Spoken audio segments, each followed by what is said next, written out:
Nga sot mund të bëhesh polic vullnetar, një tjetër farsë për të mbuluar dështimin e policisë së shtetit. Nga sot, Këshilli i Ministrave ka hapur rrugën për të rekrutuar polic vullnetar, me idenë e forcimit të lidhjes mes qytetarëve dhe forcave të rendit. Në pamje të parë, kjo duket si një përpjekje për të rritur sigurinë dhe për të afruar komunitetin me policinë. Por në të vërtetë, është vetëm një përpjekje e dëshpëruar për të fshehur paaftësinë dhe korrupsionin e strukturave të policisë së shtetit. Qeveria shqiptare, në vend që të sigurojë një polici të denjë, me paga të dinjitetshme dhe me profesionalizëm, kërkon tani vullnetar qytetar që do të punojnë falas deri në 25 orë në javë. Për të mbuluar vrimat që shteti nuk është në gjendje t'i mbush. E pse? Sepse korrupsioni ka përpirë gjithçka.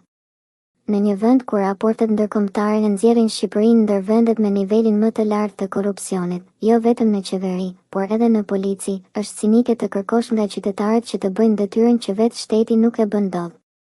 Kjo është një shkelje e dinjitetit qytetar, të jesh vullnetar në një polici që për shumë shqiptar është simbol i korrupsionit dhe abuzimit me pushtetin. Statistikat flasin vetë, shumica e policëve të ndershëm, ata që nuk janë përlyer në afera, shiten tek qetësi më i mirë, sepse nuk e mbajnë dot presionin e sistemit të kalbur. Nëse diku tjetër në botë ekziston shpreha nëna e hajdutit qen më shumë se viktima, në Shqipëri është e kundërta. Nënat që çojnë djemt dhe vajzat në polici janë ato që qajnë më shumë. Pasi shumica e tyre mbeten të zhgënjura nga një sistem që nuk i mbron, por i konsumon si mish për tokë. Qeveria shqiptare nuk po shpik një mënyrë për të siguruar më shumë rend dhe siguri, por po shpik një mënyrë për të mbajtur gjallë propagandën dhe për të futur vullnetarët në rrjetën e një sistemi të sëmur.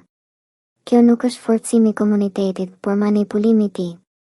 Nuk është shenjë force, por dëshmi e dështimit të policisë me pagesë, që tani na shitet si polici me vullnetar. Sa qesharake, sa e pështirë. Në vend që të reformoni policinë, po kërkoni falas dorën e qytetarëve. E ndërkohë, bandat vazhdojnë të lulëzojnë, korrupsioni i strukturave shtetërore nuk ndalet dhe shqiptarët vazhdojnë të vdesin për bukën e gojës. E po, nuk është vetëm një shprehje, por një realitet i hidhur. Mirë ata që besojnë se me policë vullnetar do të shpëtohet rendi publik. E vërteta është se shteti shqiptar e ka humbur besimin e qytetarëve të vet dhe sot kërkon që vullnetarët të mbushin një grop që vetë e ka hapur. Turp dhe ironike.